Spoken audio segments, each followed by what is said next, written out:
Assalamualaikum warahmatullahi wabarakatuh. Perkenalkan, nama aku Safira Izani Maulania dari kelompok 9 kelas 2025E dengan NIM 25060674217. Perkenalkan, nama saya Safina Tri Amelia dengan NIM 25040674197 dari kelas 2025E dari kelompok 9.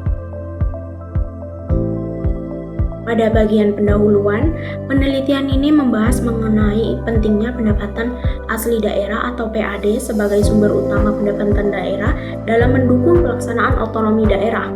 PAD berasal dari berbagai sumber, seperti pajak daerah, retribusi daerah, dan hasil pengelolaan kekayaan daerah. Semakin besar PAD suatu daerah, maka semakin besar pula kemampuan pemerintah daerah dalam membiayai pembangunan dan pelayanan publik secara mandiri. Salah satu sumber PAD yang memiliki potensi cukup besar adalah pajak daerah, khususnya pajak reklame. Pajak reklame merupakan pajak yang dikenakan atas penyelenggaraan media promosi atau reklame yang digunakan pelaku usaha untuk memperkenalkan produk maupun jasa kepada masyarakat. Di kota besar seperti Surabaya, penggunaan reklame cukup tinggi karena aktivitas ekonomi dan perdagangan yang terus berkembang.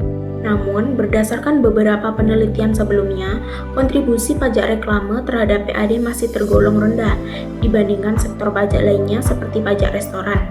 Hal ini dipengaruhi oleh beberapa faktor seperti kurang optimalnya pengawasan, pemungutan pajak, serta masih ada reklame ilegal yang belum tertib administrasi.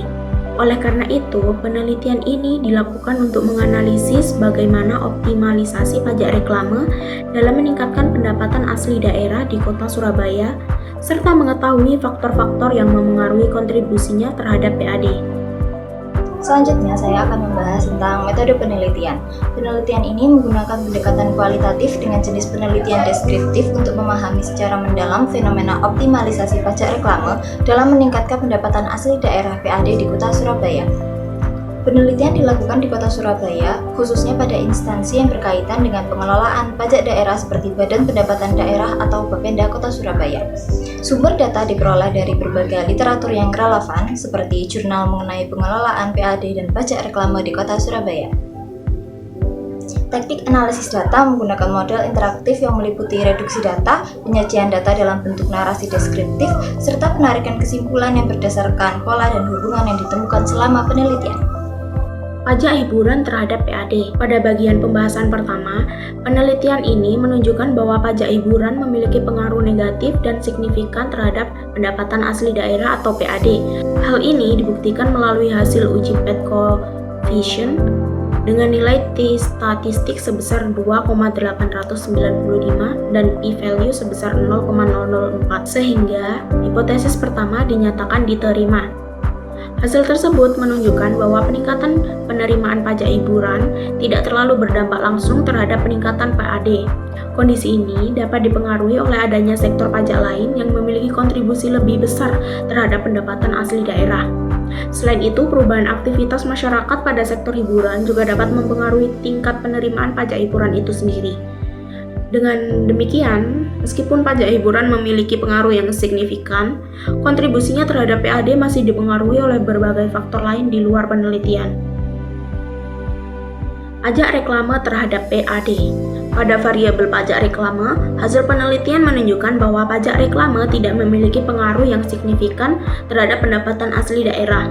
Hal ini dapat dilihat dari nilai T-statistik sebesar 0,427 dan P-value sebesar 0,670 yang tidak memiliki kriteria signifikansi.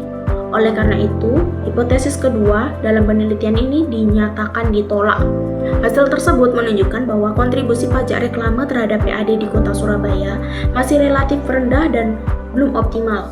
Padahal, kota Surabaya memiliki aktivitas ekonomi dan perdagangan yang cukup tinggi, sehingga potensi pajak reklame sebenarnya cukup besar. Namun, masih terdapat beberapa kendala dalam pengelolaannya, seperti kurang optimalnya pengawasan, pemungutan pajak, serta masih adanya reklame ilegal yang belum tertib administrasi. Kondisi tersebut menyebabkan potensi penerimaan pajak reklame belum dapat dimanfaatkan secara maksimal oleh pemerintah daerah. Pajak restoran terhadap PAD. Perbedaan dengan pajak reklame, pajak restoran menunjukkan pengaruh positif dan signifikan terhadap pendapatan asli daerah. Hal ini dibuktikan dengan nilai statistik sebesar 12,152 dan p-value sebesar 0,000, sehingga hipotesis ketiga dinyatakan diterima. Hasil tersebut menunjukkan bahwa sektor restoran memiliki kontribusi yang cukup besar terhadap peningkatan PAD di Kota Surabaya. Tingginya aktivitas ekonomi pada sektor kuliner serta meningkatnya jumlah usaha restoran menjadi faktor utama meningkatnya penerimaan pajak restoran. Selain itu, masyarakat di Kota Surabaya juga memiliki tingkat konsumsi yang cukup tinggi pada sektor makanan dan minuman, sehingga penerimaan pajak restoran terus mengalami peningkatan. Oleh karena itu, pemerintah daerah perlu mempertahankan dan mengoptimalkan sektor pajak yang memiliki potensi tinggi serta meningkatkan pengawasan terhadap sektor pajak yang kontribusinya masih rendah seperti pajak reklame. Lalu yang terakhir, kesimpulan dari penelitian ini menunjukkan bahwa pajak reklame memiliki pengaruh yang tidak terlalu besar dan signifikan terhadap pendapatan asli daerah atau PAD Kota Surabaya karena kontribusinya masih relatif terbatas. Hal tersebut mencerminkan bahwa pengelolaan pajak, khususnya pajak reklame, belum optimal. Penelitian ini juga menemukan bahwa sektor pajak lain seperti pajak restoran memberikan pengaruh yang lebih besar terhadap PAD. Oleh karena itu, pemerintah daerah perlu terus mengoptimalkan pengelolaan setiap sektor pajak agar penerimaan PAD dapat meningkatkan secara lebih maksimal.